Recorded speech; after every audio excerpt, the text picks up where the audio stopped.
거대한 자신감. 지금 트럼프 대통령이 중국에 있습니다. 베이징을 찾아서 이제 3일차가 됐습니다. 어제 미중 정상회담이 있었고요. 트럼프 대통령은 오늘 일정을 끝으로 이제 워싱턴으로 다시 향할 예정인데 첫 회담이 이루어진 어제 양 정상의 모습부터 보겠습니다. 应当做伙伴而不是对手，相互成就，共同繁荣，走出一条新时代大国正确相处之道。 We're going to have a fantastic future together. Such respect for China, the job you've done. You're a great leader. 자, 일단 겉으로는 화기애애한 듯한 분위기가 보이지만 사실 신경전이 악수할 때부터 시작된 것으로 봐야겠죠? 뭐 당연히 그렇죠. 우리가 일반적으로도 뭐 힘을 얼마나 세게 주느냐. 그런데 이번에는 그 시진핑 주석이 초대한 거고 자기 홈그라운드잖아요. 그러니까 손을 먼저 내밀었고 물론 이제 내밀면서도 밑으로 갈 수 있지만 조금 더 위로 가는 그것 때문에 뭐 기싸움 그러는데 뭐 당연히 일반인들도 있는 거니까 또 트럼프 대통령은 트럼프 대통령 특유의 스킨십으로 또 응대하고 그래서 너무 큰 의미를 뭐 부여할 필요는 없다라고 저는 개인적으로 생각합니다. 손을 잡아 당기고 뭐 이렇게 툭툭 치기도 하고 이런 모습들도 어쨌든 서로의 기싸움으로 분석할 수 있다라고 보여집니다. 그리고 어제 눈길을 끈 장면 또 하나 더 있는데요.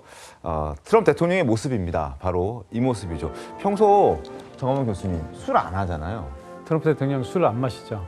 근데 어제는 좀 한 잔 조금 한 것 같아요. 그러니까요. 아마도 이제 시진핑 주석이 이 국빈 초청을 했고 지금 트럼프 대통령이 시진핑 주석한테 잘 보여야 돼서 얻을 게 많잖아요. 그러니까 아마 분위기를 좀 내기 위한 그런 제스처가 아니었나 이렇게 생각이 됩니다. 그렇군요. 이례적으로 공손했다라는 평가도 지금 나오고 있습니다. 그리고 어제 만찬장에 어떤 음식이 오를 것이냐도 관심이었는데 일단 이런 음식이 올랐다고 합니다. 화면 보시죠. 베이징덕, 오리구이. 갑자기 먹고 싶어집니다. 자, 오리구이 올랐고요. 소갈비, 그리고 천천히 익힌 연어도 올랐습니다. 트럼프의 취향을 반영한 음식들이다 이런 평가들이 나오고 있는데 음식들은 어떻게 선택이 되는 건가요? 예, 뭐 당연히 상대국에 대접을 하는 거니까 그분의 평소 성향이라든가 이런 거를 많이 보는데요. 베이징에서 할 때는 그 우리가 보통 얘기하는 베이킹덕, 북경 오리고기를 보통 하고요. 특히 국빈 만찬에서 중국에서 많이 쓰는 게 그 회하라는 이 절강성, 강소성 일대에 흐르는 강이 있어요. 그리고 양주, 강소성의 양주라는 도시가 있는데 거기 음식이 회양채, 화이양차이라는 게 있습니다. 그게 국빈 요리로 많이 쓰거든요. 그거는 남쪽 지역의 약간 달달한 맛, 그리고 북쪽의 약간 짭짤한 맛을 교묘하게 섞은 그런 이제 음식이어서 특히 양주 같은 데는 장저민 전 주석의 고향이기도 하고 그 중간지대에 그런 음식을 국빈 만찬으로 많이 쓰는데 트럼프 대통령이 이제 연세가 있잖아요. 나이가 있고 그러니까 이제 소화가 잘 되고 부드러운 쪽으로 하는데 아마 이번 그 전체적인 음식을 택하지 않았나 이렇게 판단이 됩니다. 베이징덕, 소갈비, 연어 등이 올랐다. 취향을 반영한 음식이다. 당연히 그랬겠죠. 자, 특히 어제 만찬장이 마무리될 무렵에 흘러나온 노래도 화제입니다. 정한범 교수님, 어쨌든 YMCA 노래가 흘러나왔다고요. 이건 딱 트럼프를 위한 노래가 아니었나 싶어요. 트럼프 대통령이 과거에도 그 선거 유세 때도 YMCA 틀어놓고 춤추고 그랬잖아요. 트럼프 대통령을 상징하는 노래라고 볼 수도 있고 트럼프 대통령 젊었을 때도 이걸 많이 활용을 했었어요. 아마 뭐 중국 쪽에서 어쨌든 트럼프 대통령 국빈으로 초청을 했기 때문에 뭐 아까 이제 음식도 그렇잖아요. 음식도 이제 중국 요리도 있지만 트럼프 대통령이 평상시에 좋아하는 스테이크 꼭 내놓고 그래서 되게 이제 뭐 이런 요리나 이런 문화, 음악 이런 것들이 서로의 취향을 이렇게 반영을 하면서 화합을 상징하는 그런 의미를 이제 내놓는 경우들이 많은데 이번에 이제 YMCA도 아마 중국 쪽에서는 트럼프 대통령을 기분 좋게 하려고 하는 그런 의도가 있었다. 그래서 트럼프 대통령이 뭐 저 와인도 한 잔 마신 거 아닌가? 또 그런 생각도 드네요. 그리고 어제 또 회담장에서 눈길을 끈 사람이 있는데 일론 머스크의 아들이 회담장에 등장을 했습니다. 일론 머스크의 아들까지 미중 정상회담에 데리고 갔다? 우리나라 같으면 이런 일은 좀 쉽지 않은 거잖아요. 네, 그렇죠. 뭐 다분히 이제 미국적 문화 그런 게 들어있는 것 같고 실제로 이 머스크는 지금 중국에서 사업을 크게 하고 있잖아요. 네. 잘 아시다시피 뭐 요번에도 자율주행에 관한 테슬라를 이용한 그런 것도 있지만 사실 머스크의 가장 그 큰 목표는 스페이스 X 사업입니다. 그러면 이제 어마어마하게 많은 에너지가 필요한데 네. 이게 이제 중국의 태양광 에너지라든가 그리고 지금 중국의 인공태양 기술이 굉장히 발달해 있어요. 네. 이제 이런 것들을 이용하면 부족한 에너지 문제를 좀 다룰 수 있기 때문에 굉장히 실리적인 입장으로 접근을 하는 거거든요. 특히 뭐 이용한다고 그러면 안 되지만 아들의 귀여운 모습을 보여주면서 이제 내가 이 중국에서 계속 갈 거다. 중국 SNS가 난리가 났습니다. 지금 귀엽다고. 귀엽다고. 그리고 중국식 가방을 또 맸거든요. 복장도 약간 복장도 중국 중국 옷 비단 같아요. 조끼 같은 겁니다. 그러니까요. 그래서 굉장히 친근한 이미지를 주면서 실리적으로 중국 사업을 계속 이어가겠다라는 그런 메시지가 들어있는 건데 특히 머스크가 중국에 대해서 주목하는 것은 어떤 게 있냐면 사실은 설계 이런 거는 다 미국에서 하더라도 그거를 제조하는 네. 이런 거는 다른 나라가 할 수가 없어요. 중국 그게 강점이 있잖아요. 제조를 많이 하면 잘못된 거 이런 것들이 금방금방 수정이 됩니다. 빅데이터가 네, 데이터가 쌓이니까.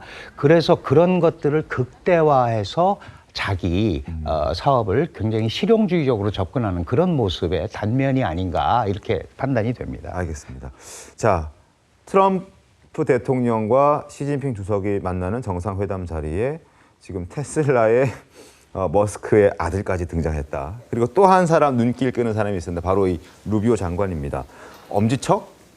엄지척은 어떤 이유로 한 겁니까? 글쎄요. 뭐 아마 이제 루비오 장관이 이 시선을 끄는 이유는 네. 과거에 중국에 대한 이제 강경 발언 이런 그렇죠. 것 때문에 입국 금지 대상이 올라 있었어요. 네. 근데 이제 이번에 이제 루비오 장관의 한자식 표현을 바꿔가면서까지 그래서 이제 그 입국 금지 리스트를 이제 우회해서 지금 들어갔잖아요. 그래서 이제 논란이 됐는데 뭐 사실 이제 그런 전력을 따지고 보면 루비오 장관이 저기에서 굉장히 좀 근엄한 표정을 지으면서 심각하게 반응하지 않을까 이렇게 생각을 했는데 나름 또 사실 이제 중국 가보면 중국의 문화나 이런 게 굉장히 전통이 깊잖아요. 네. 서양 사람들 특히 이제 전통이 250년밖에 안 된 미국인들이 가서 보기에는 정말 이 문화적인 전통이나 이런 것들이 어마어마하죠. 그러니까 이제 그런 것들에 대해서 이제 감탄을 자아낸 것이 아닌가. 그러니까 굉장히 신기한 표정을 지은 게 아닌가 이렇게 생각이 되고 아까 뭐 일론 머스크도 왜 이 카메라로 360도 돌면서 이게 뭐 찍고 그랬던 것이 역시 중국에 오면 정말 이게 대단한 문화재들이 많구나 하는 것들을 이제 보여주는 그런 장면인데 루비오 장관도 좀 그런 표정을 좀 지은 것 같아요. 그렇군요. 자, 그리고 저렇게 여러 가지 화기애애한 분위기, 그리고 긴장을 풀어주는 분위기, 또 여기저기 둘러보는 어떤 분위기도 있었습니다만 두 사람이 만났고 정상회담은 2시간 15분 정도 진행됐는데 비공개 정상회담 과정에서는 서로 굉장한 또 신경전이 있었습니다. 충돌 얘기까지 나왔습니다. 특히 대만 문제, 대만 문제를 잘못 건드리면 중국이 미국과 충돌할 수 있다라고 트럼프 대통령이 면전에서 시진핑 주석이 말을 했거든요. 이건 굉장한 경고 아닙니까? 네, 뭐 경고인데 사실은 이 대만 문제에 대해서 중국은 계속 레드라인으로 얘기를 하고 있었고요. 네. 잘 기억해 보시면 시진핑 주석이 직접 얘기를 했다라는 게 이제 경고의 메시지가 강한데 저보다 훨씬 강경한 발언을 중국의 지도자급 인사에서 많이 했었죠. 기억하실지 모르겠습니다만은 머리가 터지고 피를 흘릴 거다.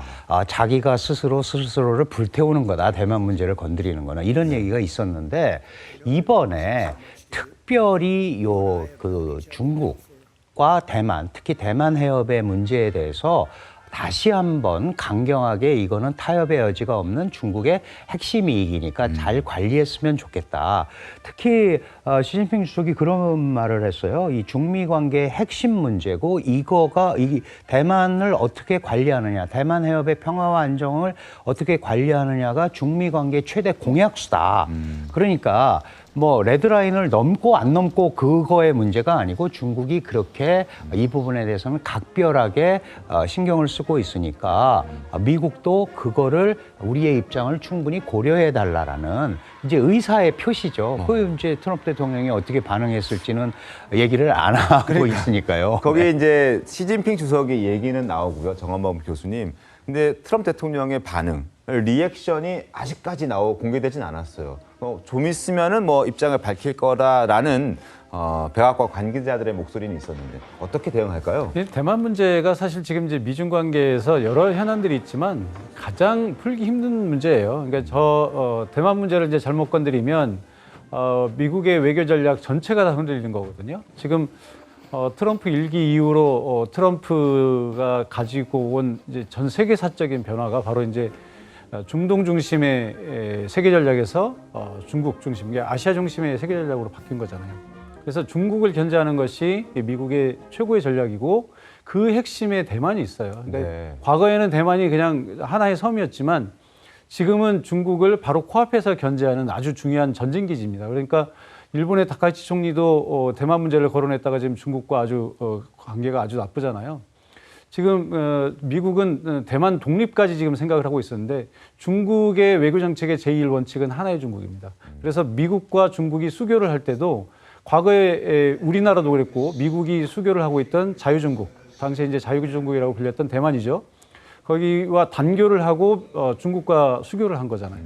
그것이 이제 이 미중 관계의 가장 기초인데 최근에 미국의 이 움직임을 보면 대만 독립을 지지한다라고 확실하게 선언만 안 했지 사실상 그것을 지원하는 듯한 그런 모습을 보여왔거든요. 그러니까 지금 중국은 미국에게 명시적으로 대만 독립을 반대한다라고 얘기를 하라고 하고 있는데 지금 미국은 거기까지는 가지 않았어요. 그렇지만 지금 최근에 트럼프 대통령의 행보를 보면 대만이나 우리 이쪽 민주 진영에서 볼 때 굉장히 걱정스러운 행보를 많이 하고 있어요. 대만에 대해서 미국의 입장이 바뀌는 게 아닌가. 그래서 일본이나 필리핀 또 이런 미국의 동맹국들이 지금 미국을 굉장히 의심하고 있는데 아마 이 부분에 대해서 지금 이제 트럼프 대통령이 직접 얘기는 하지 않았지만 아마 그래서 이제 루비오 장관이 그런 우려를 불식시키기 위해서 먼저 지금 잠깐 얘기를 했거든요.